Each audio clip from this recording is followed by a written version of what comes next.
Chapter 2. The Cafe and the Cat. Rowan woke to sunlight streaming through unfamiliar windows and the distinct sensation of being watched. She opened one eye. The cat sat on her chest, its face approximately 3 inches from hers, yellow eyes unblinking. "Personal space," Rowan croaked. "It's a thing." The cat didn't move. She sat up carefully, dislodging it onto the quilt, and checked her phone. 7:47 a.m. 17 new texts from Marcus, which she deleted without reading, a voicemail from her former boss that she also deleted, and a reminder she'd set for herself last night. Call lawyer, get appraisal, list property. Right, the plan. Stick to the plan. The apartment looked less mysterious in daylight and more like what it was, a cramped studio where an old woman had lived alone for decades. The papers on the desk were mostly bills and handwritten notes. The books were a chaotic mix of herb guides, poetry collections, and what looked like ledgers. One shelf held nothing but jars, dried plants, seeds, things Rowan couldn't identify and didn't particularly want to. The carved symbols on the beams were clearer now, not decorative, or at least not just decorative. Spirals and knots and shapes that tugged at something in the back of her mind, some half-remembered story her mother had told her before. Rowan shook her head. No, she wasn't going down that road. The cat had moved to the windowsill and was staring out at the street below with the intensity of a surveillance operative. "I don't have any cat food," Rowan told it. "You're going to have to fend for yourself." It glanced back at her with what she could only describe as disdain. "Don't look at me like that. I didn't ask you to move in." The cat returned its attention to the window. Fine. She'd grab breakfast somewhere in town, check out the cafe properly, and make some calls. By tonight, she'd have a clear timeline for getting out of here. Rowan pulled on yesterday's jeans and a clean shirt from her duffel bag, ran her fingers through her hair in lieu of actually styling it, and headed downstairs. The cafe looked even more overwhelming in morning light. Every detail she'd missed last night now demanded attention. The water stains on the ceiling, the crack in one of the front windows, the espresso machine's copper pipes that could probably use a deep clean, assuming the thing even still worked. She approached the machine cautiously, half expecting another vision. Nothing happened. It was just equipment, cold and silent. "See? Totally normal," she muttered. Behind her, the front door's bell chimed. Rowan spun around, heart jumping, but it was just someone passing by outside. The bell was a small brass thing hanging from the doorframe, catching the breeze through a gap in the weather stripping. She needed coffee. Real coffee, from a functioning establishment run by people who knew what they were doing. Rowan locked up and stepped out onto Harborview Lane. The morning fog was already burning off, revealing a sky so blue it looked photoshopped. The harbor spread out below, dotted with fishing boats and sailboats, and beyond that, the Pacific stretched to the horizon. It was objectively beautiful, the kind of view that would photograph well for real estate listings. She found a coffee shop 2 blocks away, Tidal Grounds, according to the hand-painted sign, and joined the small morning crowd of locals in fleece and flannel. The vibe was aggressively Pacific Northwest. Reclaimed wood, Edison bulbs, a chalkboard listing single-origin pour-overs, and oat milk options. "What can I get you?" The barista was maybe 20, with a nose ring and impressive tattoo sleeves. "Large Americano, please. Black." "You got it." The barista started working, then glanced up. "Hey, you're new in town, right?" So much for small-town anonymity. "Just passing through, settling some family business." Cool. We don't get many." The barista stopped mid-sentence, eyes widening. "Oh my God, are you Iris Hart's granddaughter?" Rowan's stomach sank.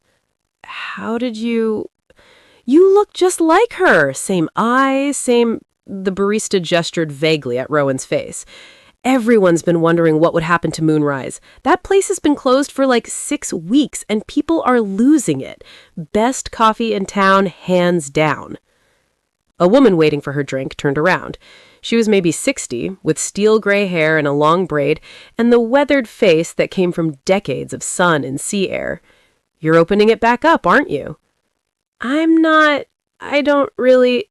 Because if you're selling, the woman continued, with a meaningful look that Rowan couldn't quite parse, you should know that Harold Chen from the Planning Commission has been sniffing around. He's got buyers lined up who want to turn the whole waterfront into condos. Your grandmother fought him on that for years. The barista handed over Rowan's Americano. "My girlfriend's been in mourning since Moonrise closed. She says nowhere else makes a matcha latte like Miss Iris did. Said there was something special about it." "Special," the woman with the braid echoed, with a meaningful look that Rowan couldn't quite parse. "It was just coffee," Rowan said weakly. Both women stared at her. "Right," the barista said slowly.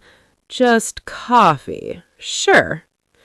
Rowan paid, grabbed her drink, and escaped before anyone else could corner her with their opinions about her grandmother's cafe. The Americano was fine. Perfectly adequate, the kind of coffee that did its job without inspiring loyalty or midnight cravings. She walked back towards Moonrise, sipping carefully, trying to organize her thoughts. So her grandmother had been popular. That was nice. It didn't change anything. Rowan didn't know the first thing about running a cafe, had zero interest in learning, and definitely not staying in a town where strangers felt entitled to comment on her family obligations.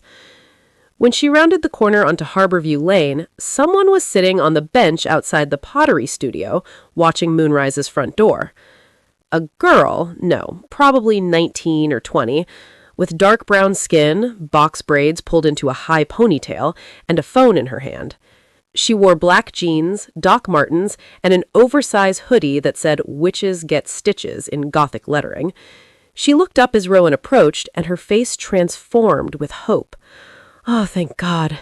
Please tell me you're Iris's granddaughter. Please tell me you're opening the cafe." She stood, shoving her phone into her pocket.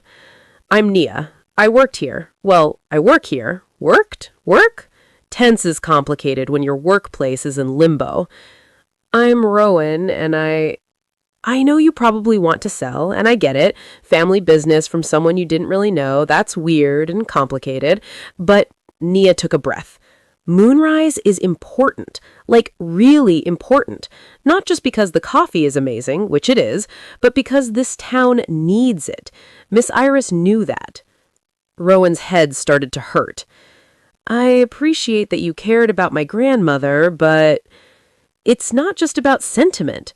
Nia pulled out her phone, scrolling quickly.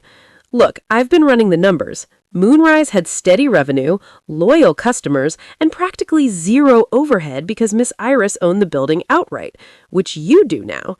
You could keep me on, I work cheap, and I know how to run the place, and you'd be profitable by month 2 easily.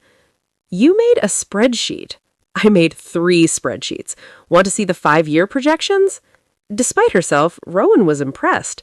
"How old are you?" 20. I'm taking a gap year before college. Or maybe not going to college. Still deciding. Miss Iris gave me this job when I really needed it. She didn't ask questions, didn't make me explain why I couldn't work at the Rusty Anchor or any of the other tourist places. She just saw me, you know? Rowan did know it, actually. That uncomfortable recognition of kindness she herself had never bothered to show. "I'm not planning to stay," Rowan said, but the words came out softer than she had intended. "Right. Yeah, of course." Nia shoved her hands in her hoodie pocket. "Well, if you need help inventorying or cleaning up or whatever before you list it, I'm around. I've got keys, but I haven't wanted to go in alone since..." She trailed off.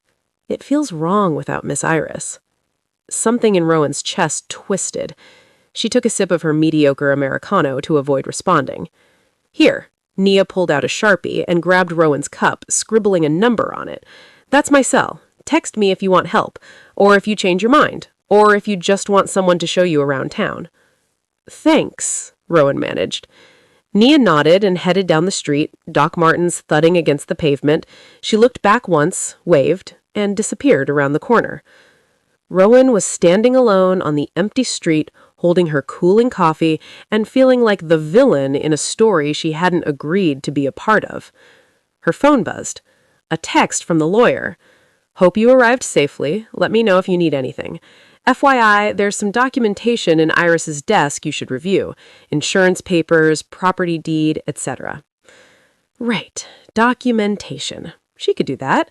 Pure mechanical task, no emotional complications required. Rowan locked Moonrise and stepped inside.